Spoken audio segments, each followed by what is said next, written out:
I stood frozen in my own backyard, watching my father shake hands with a woman in a crisp navy blazer, who was measuring my property line with a laser device.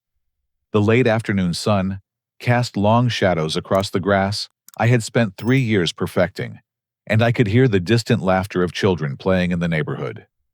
Dad turned to me with that familiar stern expression he had worn throughout my childhood, the one that meant his decision was final and discussion was pointless. "Stop being selfish, Floyd.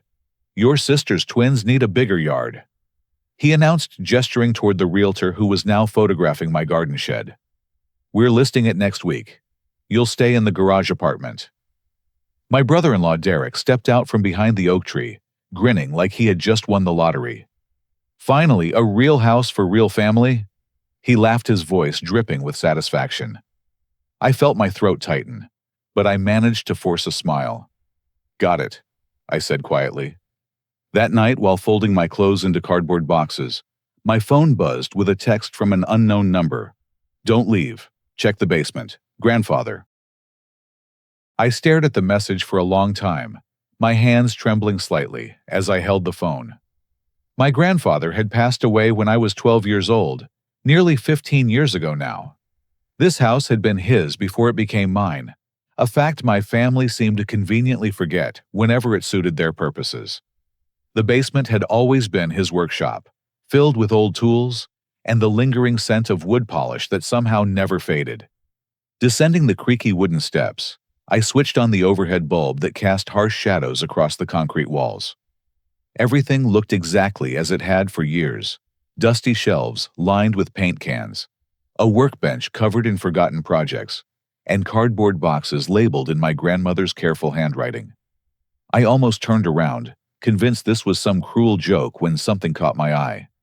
The floorboards beneath the old workbench looked different somehow. Newer. As I knelt down and ran my fingers along the edges, I realized they were loose. My heart began to race as I pried them up, revealing a space underneath that definitely had not been there when I was a child.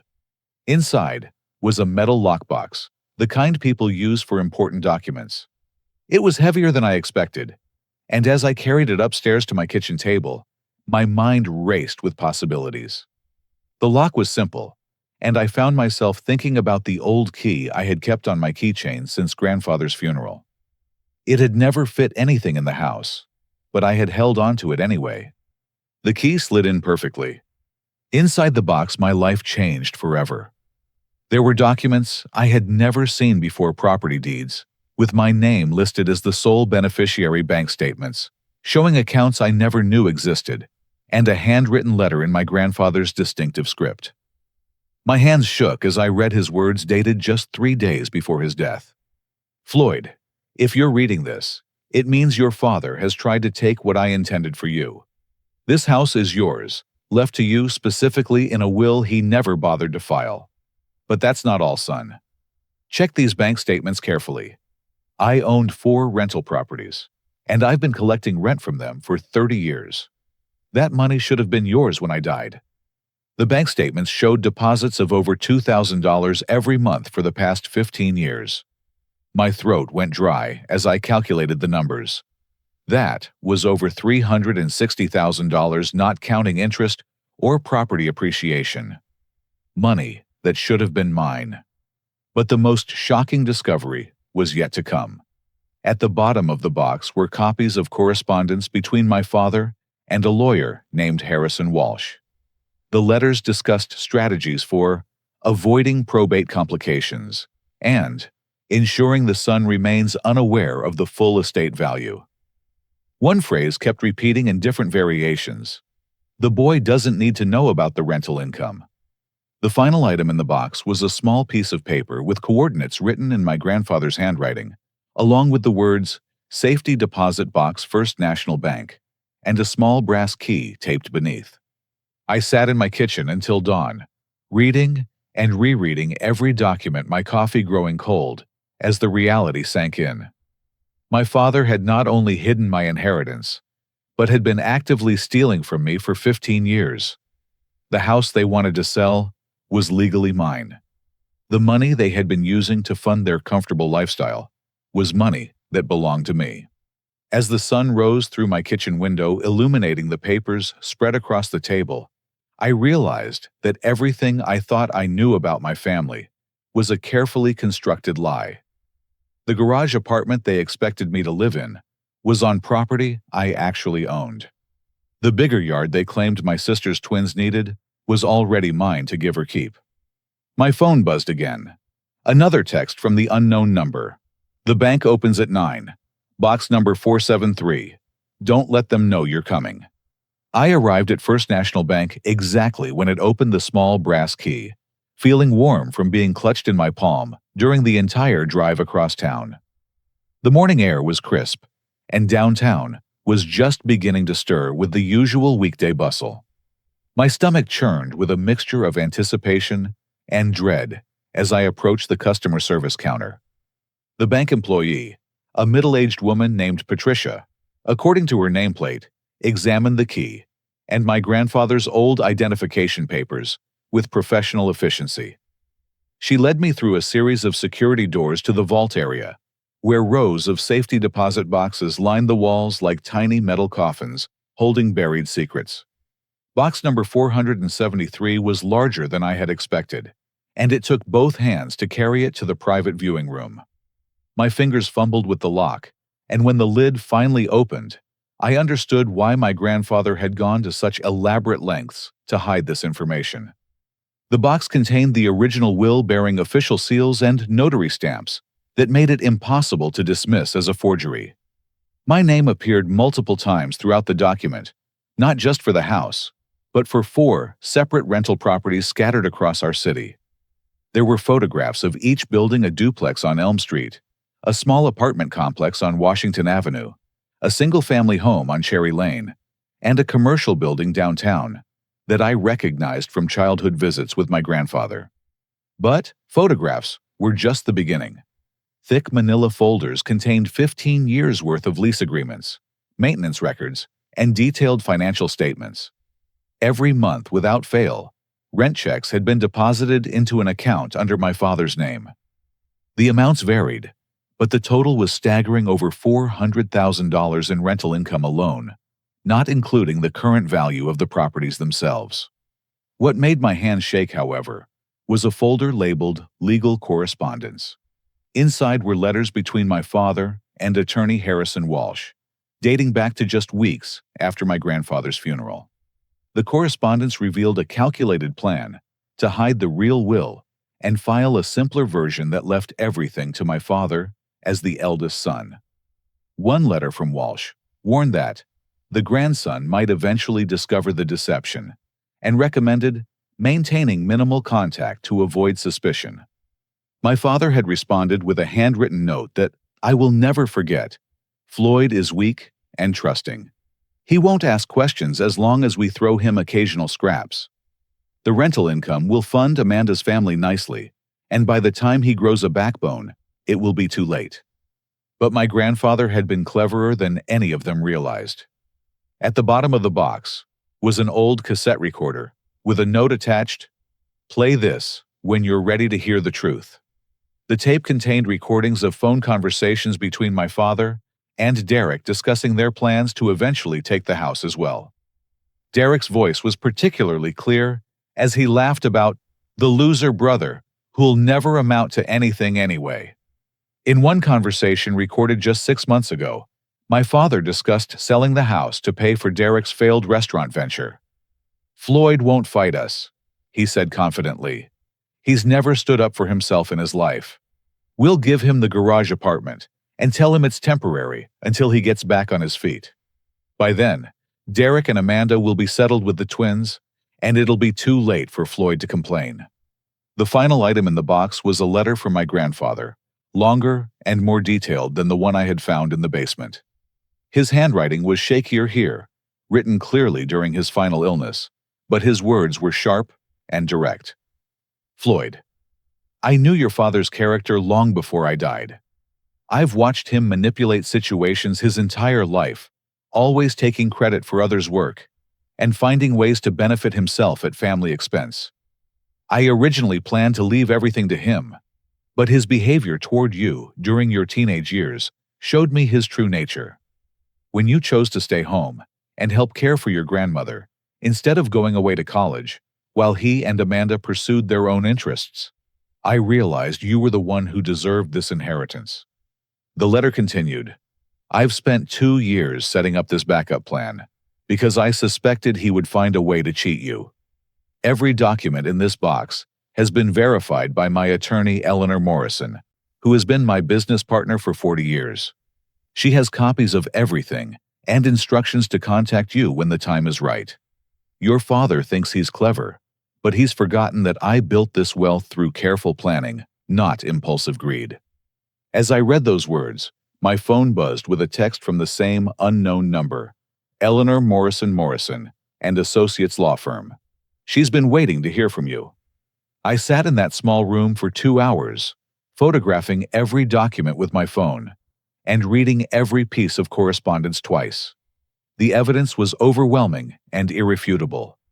Not only was I the rightful owner of property, worth over $1 million, but my father had committed serious crimes in stealing my inheritance. The rental income he had been collecting belonged to me, and the house he planned to sell was legally mine to keep or dispose of as I chose. When I finally emerged from the bank, the midday sun felt different on my face. I was no longer Floyd, the disappointing son who needed to be grateful for a garage apartment. I was Floyd, the property owner.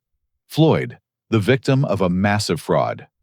Floyd, who finally had the power to set things right. But first, I needed to confront my family with the truth. I drove straight to my father's house, the documents secured in a folder on my passenger seat, like ammunition for a battle I had never wanted to fight. The suburban street looked peaceful in the afternoon sunshine, with well-maintained lawns and children's bicycles scattered across driveways. It seemed impossible that such devastating betrayal could exist in this ordinary neighborhood. My father answered the door in his weekend clothes, khaki pants, and a polo shirt that projected the image of a respectable family man. His expression shifted from mild surprise to obvious irritation when he saw me standing there with a folder in my hands. Floyd, what are you doing here? You should be packing your things. The realtor wants to show the house tomorrow. I took a deep breath and stepped inside without being invited. Dad, we need to talk about grandfather's will. The real will. His face went pale, but only for a moment. Then his expression hardened into something I had never seen before. Cold calculation mixed with barely controlled anger. I don't know what you think you've discovered, but you're mistaken. Your grandfather left everything to me as the eldest son. That's how these things work. I opened the folder and spread the documents across his coffee table. These are copies of the original will, Dad, the one that leaves everything to me. I also have 15 years of bank statements showing rental income you've been stealing and recorded conversations where you discuss hiding this from me. Instead of the shame or remorse I had foolishly expected, my father's reaction was swift and vicious.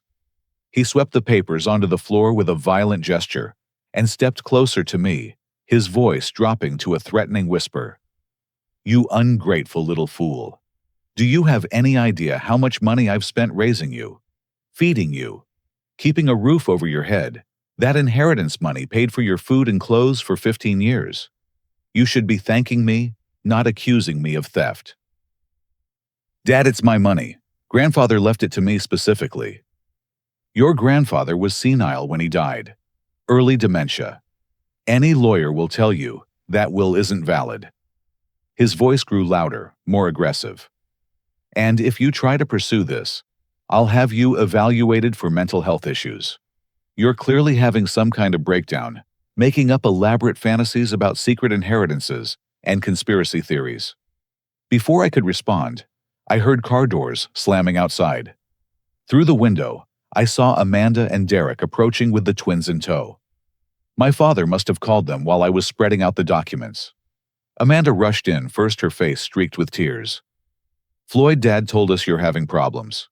We want to help you, but you need to stop this before you destroy our family. Derek followed, carrying one of the twins, while the other clung to his leg. He looked me up and down with open contempt before addressing my father. Maybe it's time to discuss getting him professional help. This kind of paranoid behavior could escalate. I'm not paranoid, I said, pointing to the papers scattered on the floor. I have documented proof of everything. Bank records, legal correspondence, recorded conversations. Amanda knelt down and gathered up some of the papers, glancing at them briefly, before shaking her head. Floyd, these could be forgeries. People in mental crisis sometimes create elaborate evidence to support their delusions. I've seen this in my nursing program. Look at the bank statements, I insisted. Look at the dates, the account numbers. Derek stepped forward, his voice taking on a threatening edge. Floyd, you need to drop this right now. You're scaring the children with this crazy talk, and you're upsetting your sister. If you keep harassing our family with these accusations, I'll call the police and have you arrested for harassment. My father smiled at Derek's words, and I realized they had planned this response.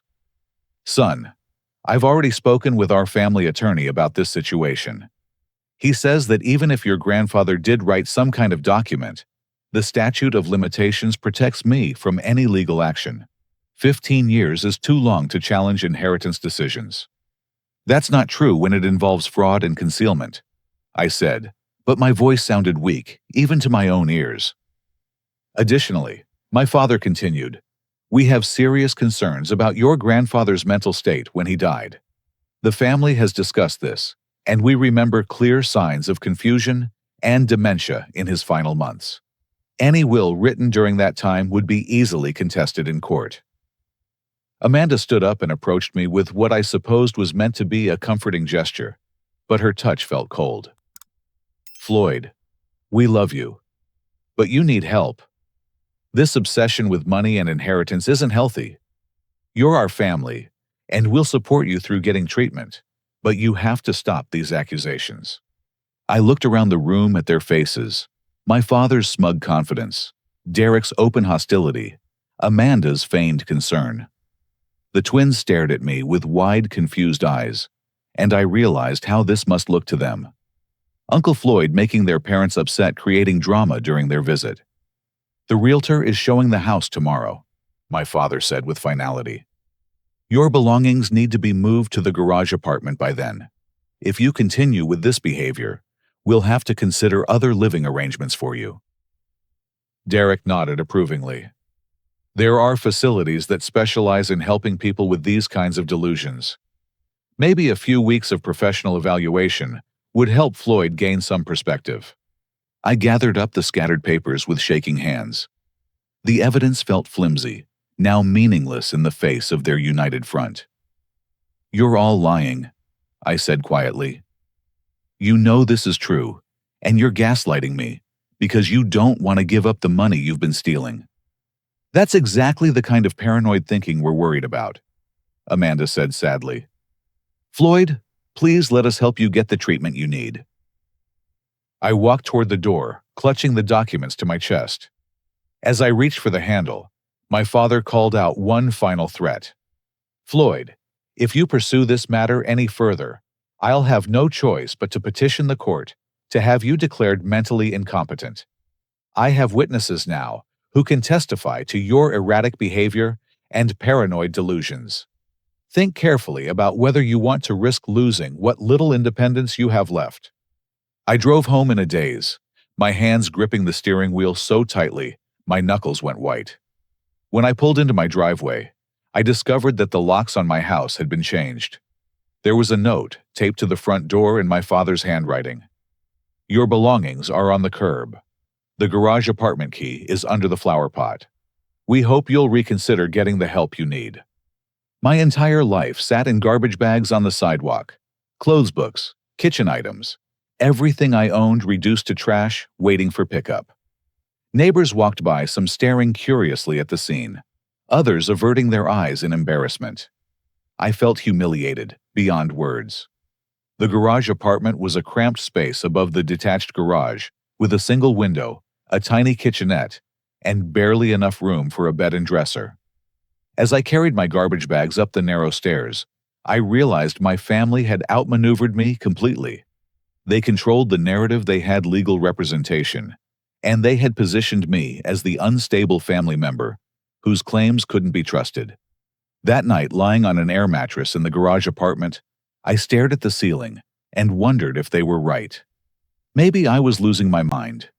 Maybe the documents were forgeries created by my desperate subconscious.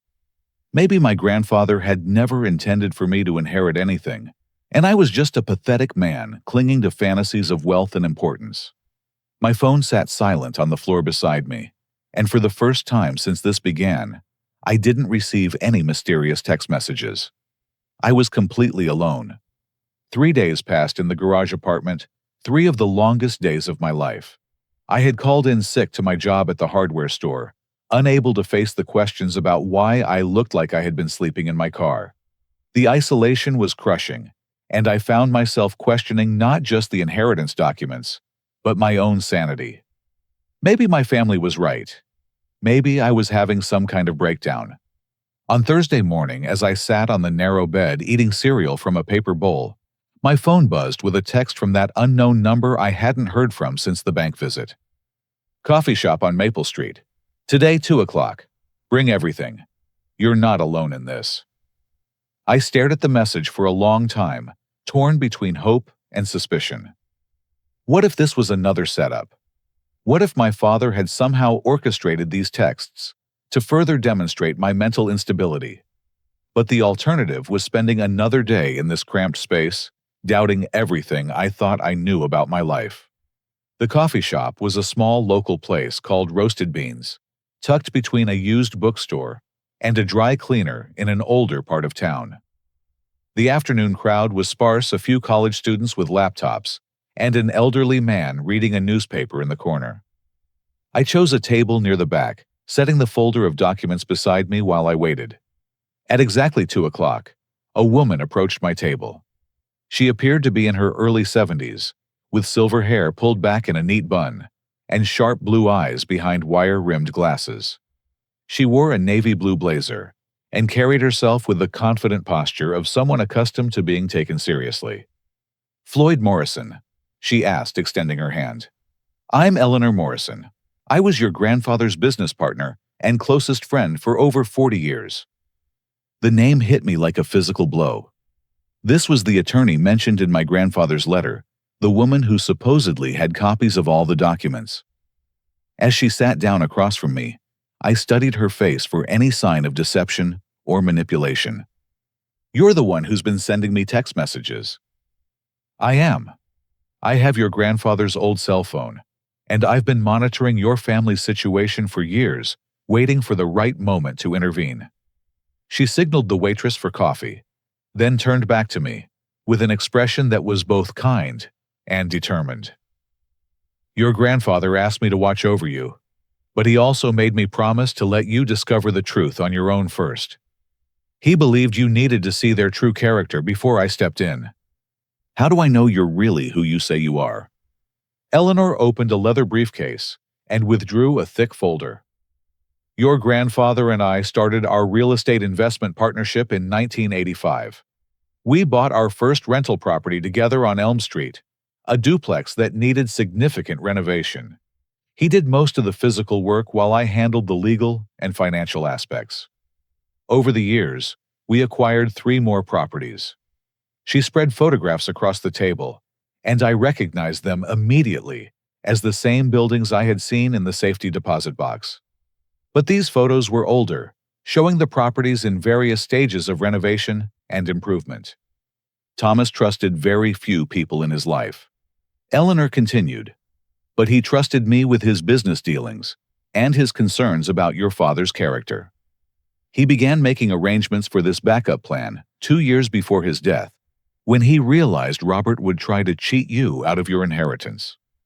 My father says the statute of limitations protects him, and he claims grandfather was suffering from dementia when he wrote the will." Eleanor's laugh was sharp and humorless. "Robert always was better at intimidation than actual legal knowledge. There is no statute of limitations on fraud involving concealed assets, especially when the victim was unaware of the theft. As for your grandfather's mental state, I have extensive documentation proving his competence, including medical records, and witnesses to his will signing. She pulled out another folder, this one even thicker than the first. Your grandfather was meticulous about documentation, Floyd. He recorded every conversation with Robert after he became suspicious. He had his mental competence evaluated by 2 independent physicians. Most importantly, he made sure I had copies of everything stored in multiple locations. The new documents she showed me were devastating. Bank routing numbers that proved exactly where the stolen rental income had gone, deposits to Robert's personal account, transfers to Amanda, and Derek's mortgage company payments for Derek's failed restaurant and Amanda's nursing school tuition. The money trail was detailed and irrefutable. Your grandfather knew Robert would claim the will was invalid. Eleanor said, so he had it witnessed by 6 people, including 2 physicians and a retired judge. He also had his competence evaluated by a neuropsychologist just weeks before his death. The results show no signs of cognitive decline whatsoever. But the most shocking revelation came in the form of a small digital recorder that Eleanor placed on the table between us. Your grandfather made this recording 3 days before he died. He was completely lucid and specific about his intentions. She pressed play, and my grandfather's voice filled the small space between us, weak from illness, but unmistakably clear and determined. My name is Thomas Richard Morrison, and today is March 15th, 2010. I am recording this statement in the presence of Eleanor Morrison, my business partner and attorney, because I have serious concerns about my son Robert's intentions regarding my estate. I am of sound mind and body, as confirmed by Dr. Sarah Collins and Dr. Michael Chen, both of whom have examined me within the past week. I want it clearly understood that I am leaving my house and all rental properties to my grandson Floyd Morrison, not to my son Robert. Floyd has shown kindness, loyalty, and integrity throughout his life, while Robert has repeatedly demonstrated greed and disrespect for family bonds. Eleanor has my permission to take whatever legal action is necessary to ensure Floyd receives his rightful inheritance. The recording continued for several more minutes with my grandfather detailing specific concerns about Robert's behavior and his hopes for my future. By the time it ended, I was struggling to hold back tears. Your grandfather was a good man who loved you very much, Eleanor said gently. He was also a smart businessman who anticipated your father's greed. He left me with instructions to help you when the time came, and that time is now. She reached into her briefcase one more time and withdrew a business card. This is Marcus Webb, the private investigator I've had monitoring your family's financial activities. He's uncovered additional evidence that will interest you greatly, including proof of other crimes Robert has committed using your grandfather's identity and estate. What kind of crimes? Credit cards opened in your grandfather's name after his death, falsified tax documents, bank fraud. Your father has been far busier than you realize, and far less careful about covering his tracks. Eleanor's smile was predatory. Marcus also discovered that Derek has been using stolen rental income to fund some questionable business ventures. Money laundering, tax evasion, possibly worse. I felt a surge of something I hadn't experienced in years, hope mixed with righteous anger. What do you need from me? I need you to trust me and let me do what your grandfather asked me to do 15 years ago. I need you to fight back Floyd. Not just for the money, but for justice. Your grandfather worked his entire life to build something meaningful to pass down to you. Your father has stolen that legacy, but it's not too late to reclaim it. Eleanor gathered up the documents and returned them to her briefcase. There's one more thing you should know. Your grandfather left a personal message for you, separate from all the legal documents. He made me promise to give it to you only when you were ready to fight for what's rightfully yours. She handed me a sealed envelope with my name written in my grandfather's familiar handwriting. Inside was a single sheet of paper with a message that changed everything. Floyd, if Eleanor is giving you this letter, it means you've discovered the truth about your inheritance, and you're facing a choice. You can walk away, accept what they've taken, and try to build a new life from nothing. Or you can fight for what's yours and honor the legacy I tried to leave you. I hope you choose to fight not because of the money, but because you deserve to know your own worth. You are stronger than you realize, and you have more support than you know. Trust Eleanor. She loved you like a grandmother, even when you didn't know she existed. Make them pay for what they've stolen, and then build something better than they ever could. I believe in you. I always have. As I folded the letter and put it in my pocket, I felt something shift inside me. The doubt and confusion of the past few days crystallized into determined anger. My grandfather had believed in me enough to create this elaborate backup plan. Eleanor had waited years for the right moment to help me. It was time to stop being the victim and start being the heir my grandfather had intended me to be. "What's our first move?" I asked. Eleanor's smile was fierce and confident. "We take back everything they stole, and we make sure they face the consequences for their crimes. Your grandfather wanted Justice Floyd. Let's give it to him." Eleanor wasted no time putting her plan into action. The next morning, she picked me up from the garage apartment in a silver Mercedes that spoke of successful business dealings, and we drove to meet Marcus Webb at his downtown office. The private investigator was younger than I had expected, probably in his early 40s, with the kind of focused intensity that suggested he took his work personally. "Your case is one of the most clear-cut examples of family fraud I've encountered," Marcus said, spreading files across his conference table. "Your father has been remarkably sloppy about covering his tracks, probably because he never expected anyone to investigate. The evidence Marcus had compiled over the past 3 years was staggering in its scope and detail. He had bank records showing that the rental income had been used to fund not just Derek and Amanda's lifestyle, but a web of questionable financial activities that extended far beyond simple theft. Derek's restaurant wasn't just a failed business venture," Marcus explained, pointing to a series of financial transactions. "It was used to launder money from the rental properties through fake supplier invoices and inflated construction costs. When it closed, Derek walked away with over $60,000 in cash that should have been yours. The money trail showed deposits to Amanda and Derek's accounts totaling nearly $100,000 over 5 years, supposedly for family assistance and emergency loans that were never repaid.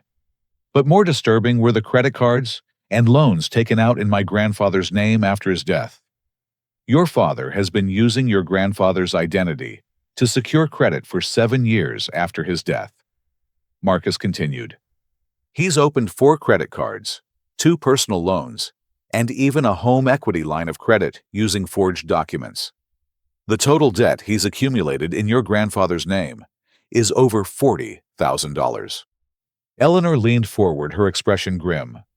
"Which means the creditors will eventually come after the estate, potentially forcing a sale of the properties to satisfy debts your grandfather never incurred." But Marcus wasn't finished. "There's more. Derek has been using rental income to fund what appears to be an illegal gambling operation. We have surveillance footage of him meeting with known bookmakers and evidence of sports betting activities that violate state gambling laws. If law enforcement investigates his finances, they'll discover the connection to your stolen inheritance." The surveillance footage was damning. Video from various locations showed Derek meeting with shady characters, exchanging envelopes of cash, and discussing betting strategies that clearly indicated organized illegal gambling. In one particularly clear recording, Derek bragged about having a steady income stream from family property that he could use to cover gambling debts. "Your father knew about Derek's gambling," Marcus said, producing phone records. "In fact, he's been using Derek's addiction to maintain control over Amanda. Every time Derek loses money, your father covers it with rental income, making Amanda more dependent on his financial support." Eleanor pulled out another folder, this one containing legal documents, that made my head spin. "I've been investigating the original probate case from your grandfather's death. Your father filed a will that was significantly different from the one your grandfather left with me, and he used a different attorney than the one your grandfather had worked with for 20 years. The forged will was a simple document that left everything to Robert as the eldest son, with no mention of the rental properties or the substantial cash assets my grandfather had accumulated. It was notarized by someone whose signature didn't match any of the legitimate documents in my grandfather's files. The attorney who filed the fraudulent will has since been disbarred for unrelated misconduct. Eleanor continued. When we interviewed him, he admitted that your father paid him $5,000 to create a simple will and avoid the complications of the more detailed document your grandfather had actually created. Marcus spread out a series of photographs on the table. We also have security footage from the bank, showing your father accessing your grandfather's accounts in the weeks following his death. He claimed to be handling estate business, but the withdrawals don't match any legitimate estate expenses. The bank footage showed my father making large cash withdrawals, transferring funds between accounts, and meeting with Derek to hand over envelopes of money. One particularly clear video showed him counting out bills in the parking lot before Derek drove away. How did you get all this evidence? I asked, overwhelmed by the scope of their investigation. Your grandfather hired me 2 months before his death, Marcus explained. He suspected Robert was already planning to steal his inheritance, so he asked me to document everything. I've been gathering evidence for 15 years, waiting for Eleanor to give me the signal. Eleanor smiled at my shocked expression. Your grandfather was thorough, Floyd. He knew Robert's character, and he wanted to make sure you had every possible advantage when the time came to fight back. But the most devastating evidence was yet to come. Marcus produced a folder labeled Recent Activity and spread out documents that showed my father's crimes had accelerated in recent months.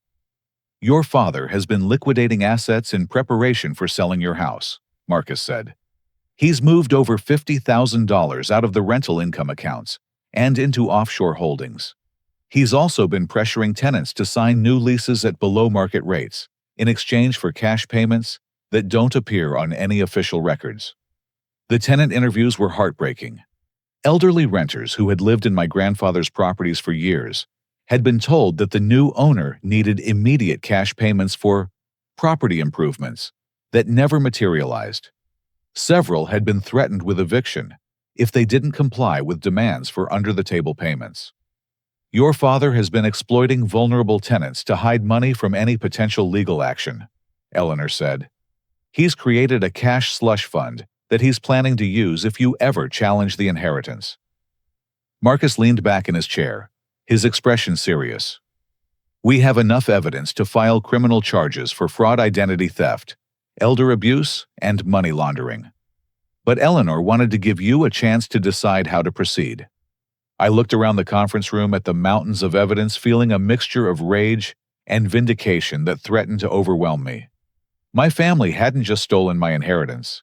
They had built their entire comfortable lifestyle on money that belonged to me while treating me like a burden they barely tolerated. What are our options? I asked.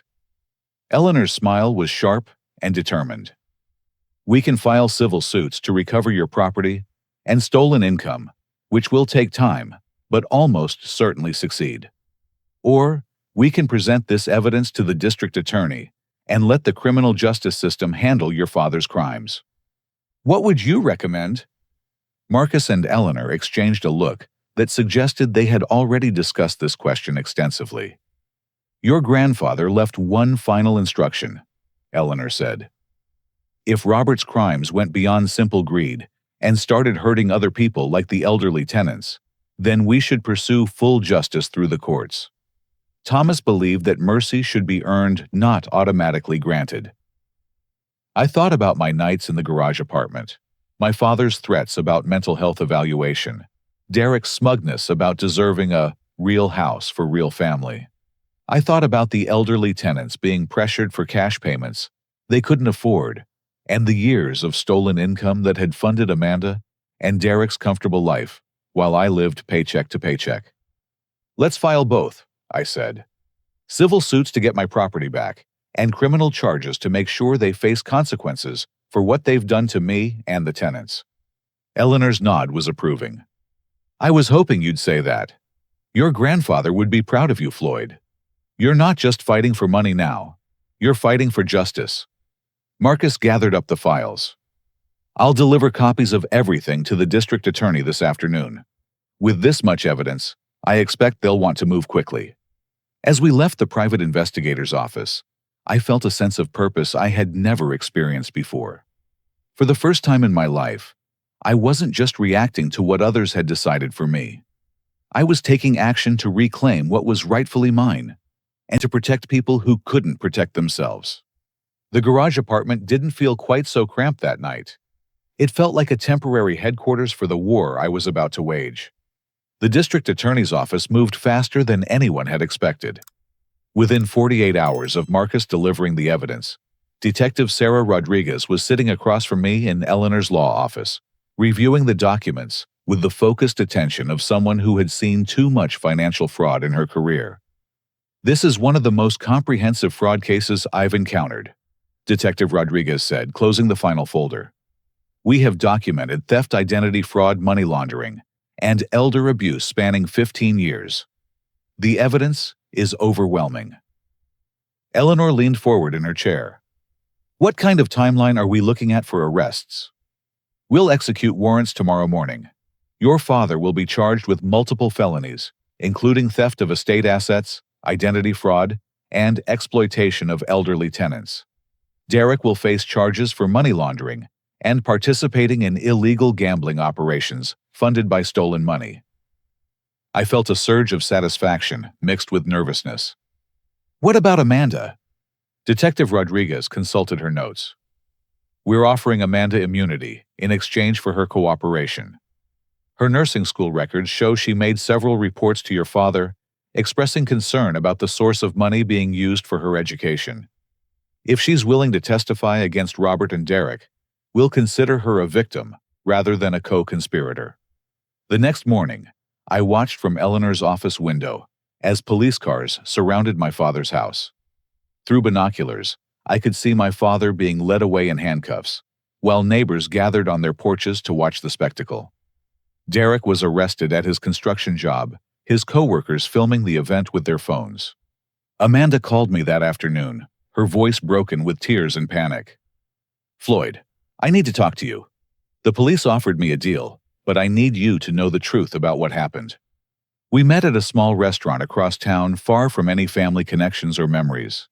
Amanda looked like she had aged 5 years in the past week, her face drawn, and her hands shaking as she stirred her coffee. I knew Floyd. I knew the money wasn't legitimate, but I was scared to speak up because Derek had gotten us so deep in debt with his gambling. Dad promised me that everything would work out, that you didn't really need the inheritance money, because you were young and could build your own life. Her confession poured out in a torrent of guilt and justification. She had questioned the source of money multiple times over the years, but my father had convinced her that challenging his decisions would destroy the family. When Derek's gambling debts mounted, she had become desperate enough to accept explanations that she knew didn't make sense. The worst part, she continued, is that I convinced myself you were better off not knowing. I told myself you were happy with your simple life, that you didn't want the responsibility of managing properties and dealing with tenants. I made up stories about why it was better for Derek and me to have the money. But Amanda's most shocking revelation concerned recent events. Dad has been planning to sell your house for months, Floyd. He told Derek that once you were settled in the garage apartment, they could gradually convince you to sign documents, giving them power of attorney. Derek thought it was hilarious, the idea of making you sign away your rights, while thinking you were just helping with paperwork. The plan had been even more elaborate than I had imagined. My father intended to have me declared mentally incompetent, using the garage apartment arrangement as evidence that I couldn't manage independent living. Derek had already researched facilities where I could be placed under guardianship, giving them complete control over any assets I might eventually discover. They talked about it like it was a game. Amanda said, her voice barely audible. Derek would laugh about putting Floyd where he belongs, and Dad would talk about cleaning up loose ends. I should have warned you, but I was terrified of losing everything we had built. When I asked about the elderly tenants, Amanda's composure completely crumbled.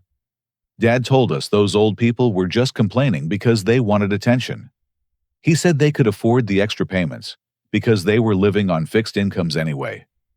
Derek thought it was smart business getting cash flow that couldn't be traced. I never saw the actual threats or pressure tactics until it was too late to stop them. The district attorney's case moved forward with devastating efficiency. The evidence Marcus had compiled, combined with Amanda's testimony, painted a picture of systematic criminal behavior that extended far beyond simple inheritance fraud. Derek's gambling connections led to discoveries of tax evasion and money laundering that brought federal charges into the case.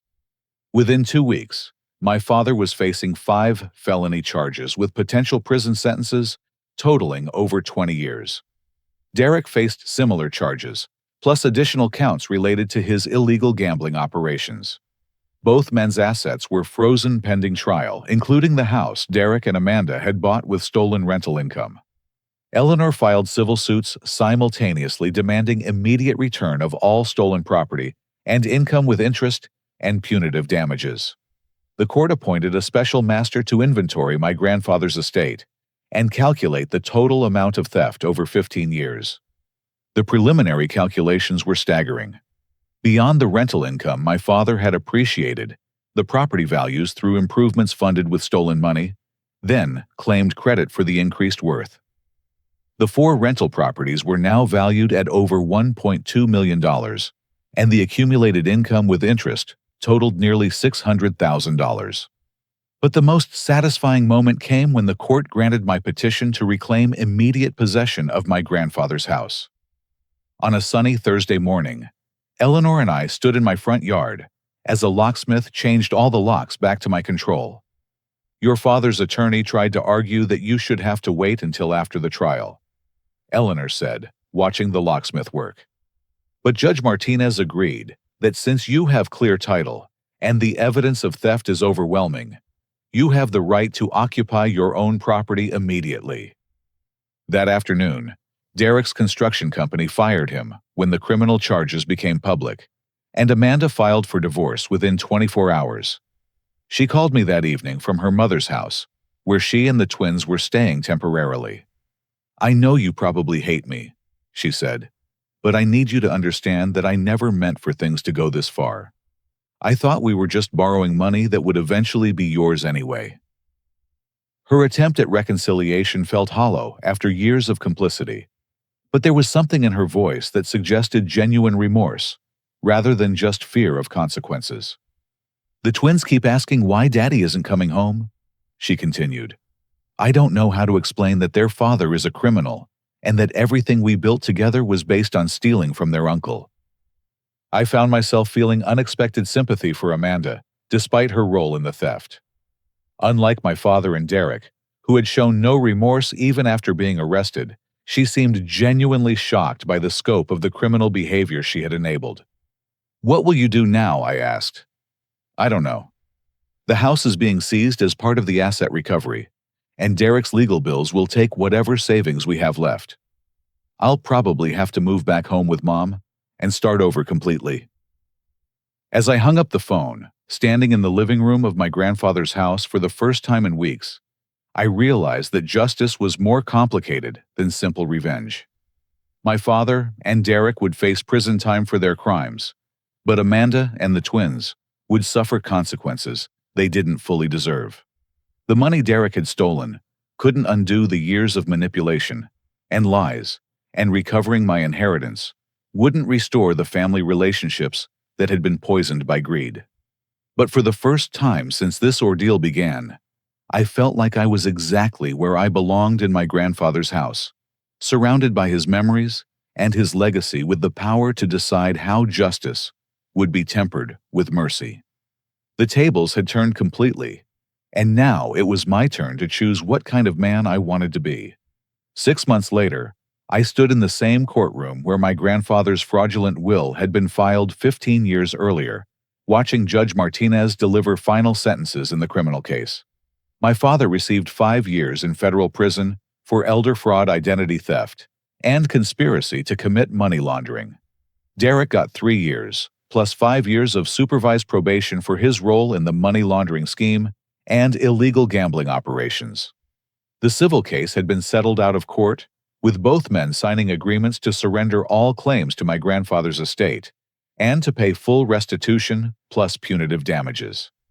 The final accounting showed that I was now the owner of properties worth $1.4 million, plus accumulated rental income and court-ordered interest totaling $712,000.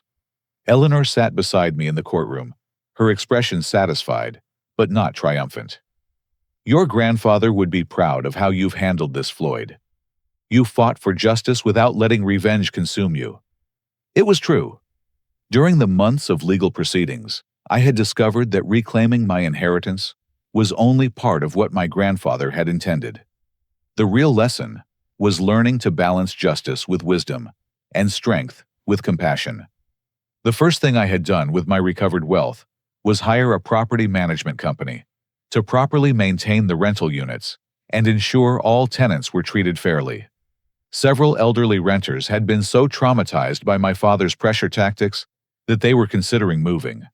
But I spent time visiting each property personally, assuring them that their homes were secure and their rights would be respected. Mrs. Patterson, an 80-year-old widow who had lived in the Elm Street duplex for 12 years, cried when I returned the cash payments my father had extorted from her. Your grandfather was such a good man, she said. He would have been heartbroken to know what his son did to us. Restoring trust with the tenants became one of my most rewarding projects. I reduced several rents to market rates, made long overdue repairs and improvements, and established a tenant assistance fund for emergencies. The properties were no longer just income sources. They were homes for people who deserved to be treated with dignity.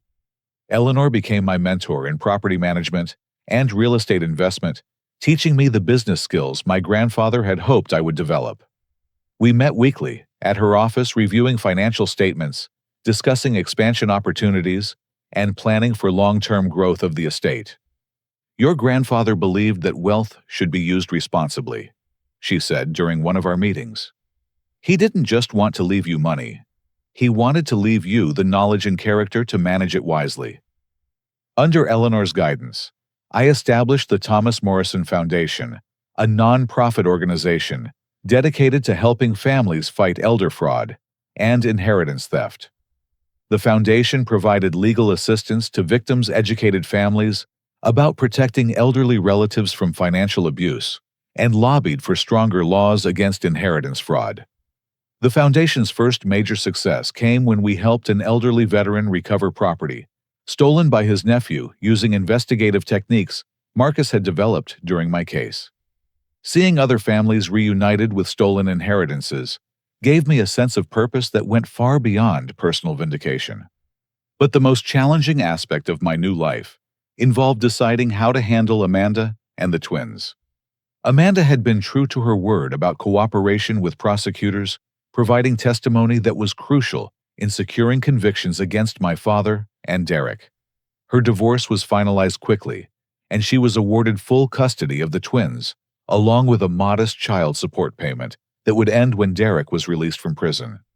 She called me 3 months after the sentences, her voice hesitant and uncertain. Floyd, I know I have no right to ask for anything after what I did, but I need help. The twins start school next year, and I can't afford the tuition for a decent district. Derek's debts took everything, and I'm working 2 part-time jobs just to cover rent on a small apartment. I had been expecting this call, and I had been struggling with how to respond. The twins were innocent victims of their parents' crimes, but Amanda had been a willing participant in stealing my inheritance for years. Eleanor had counseled me to make decisions based on what would honor my grandfather's memory, rather than what felt emotionally satisfying.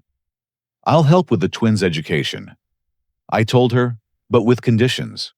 You'll receive money through a trust fund that can only be used for their schooling, healthcare, and basic needs. You'll have no direct access to the funds, and you'll provide quarterly reports on their progress and well-being.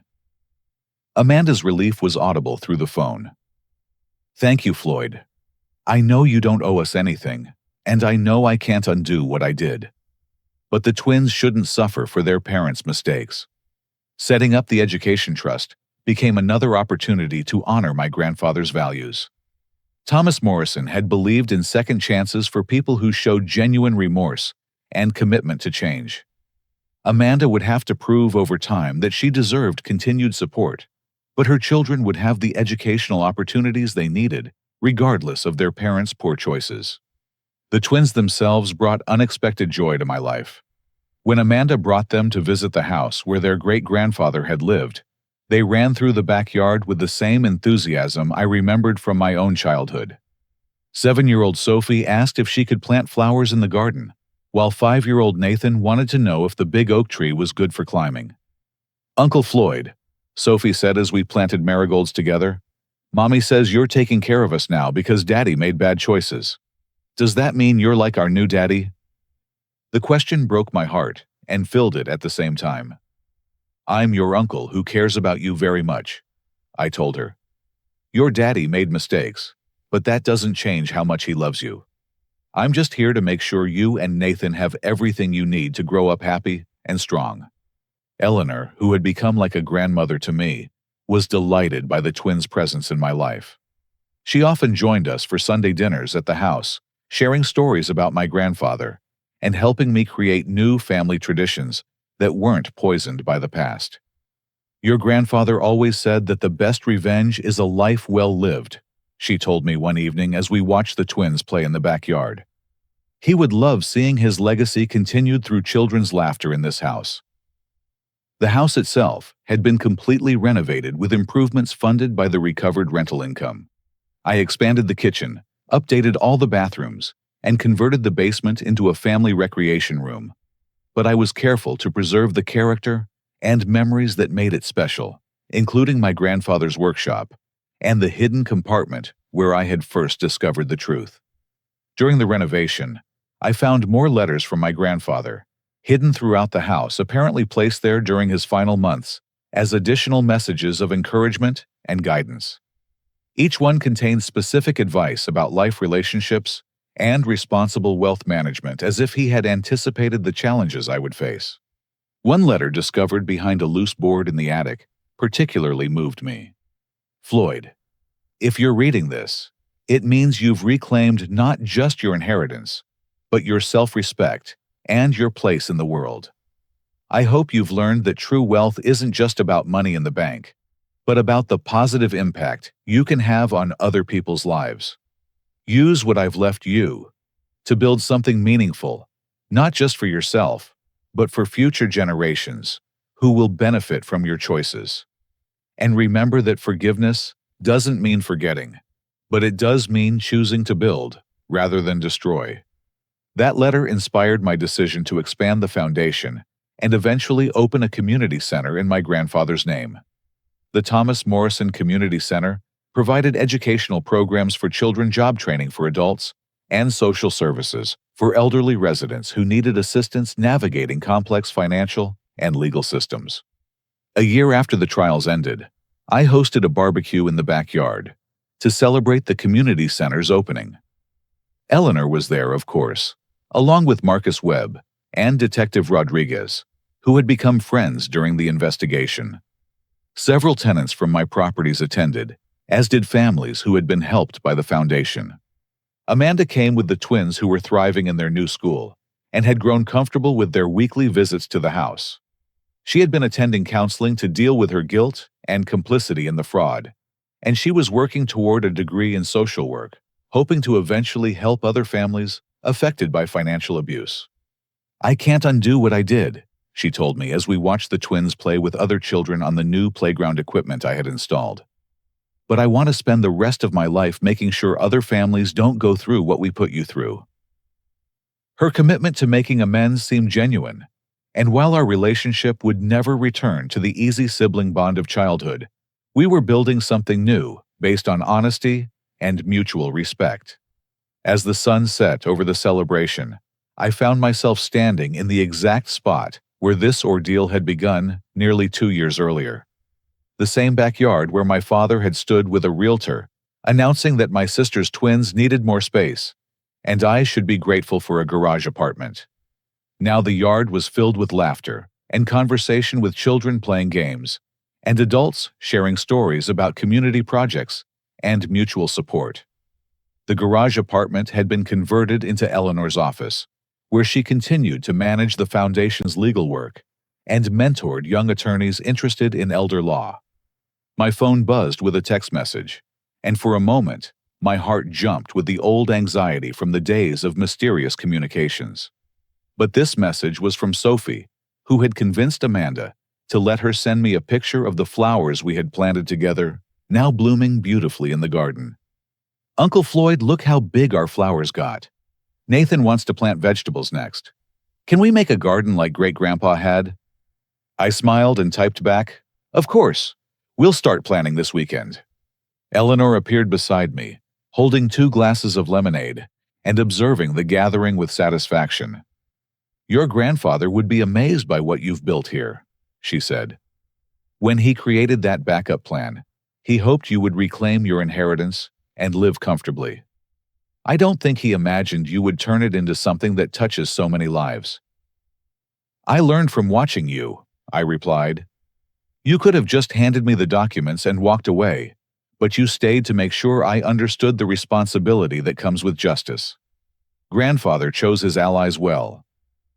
As the evening wound down and guests began to leave, I walked through the house one more time, appreciating the warmth and life that now filled every room. In the living room, I paused at the framed photograph of my grandfather that held the place of honor on the mantel, flanked by pictures of the twins Eleanor and the community center opening. "Thank you," I said quietly to his image.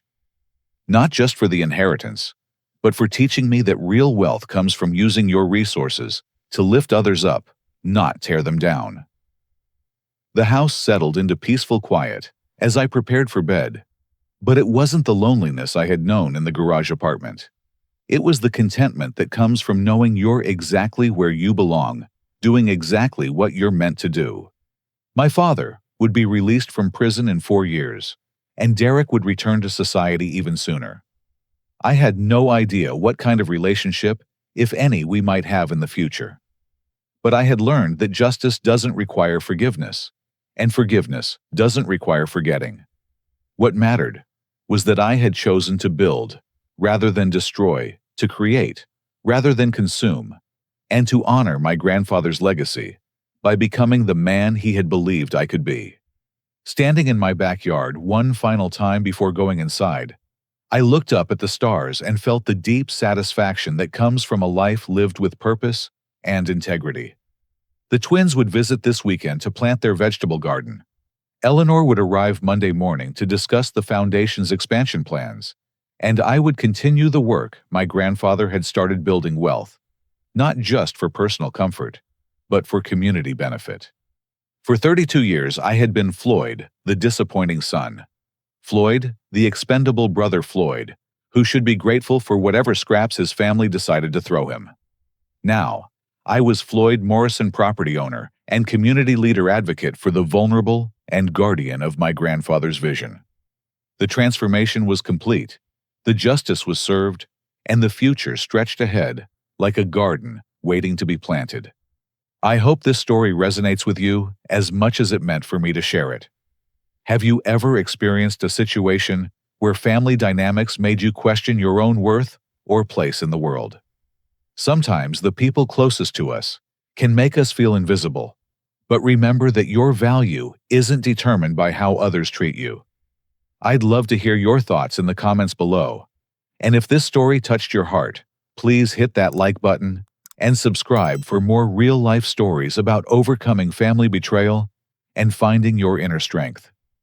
Share this with someone who might need to hear that they're worth fighting for, because sometimes we all need reminding that justice and healing are possible even in the most painful situations.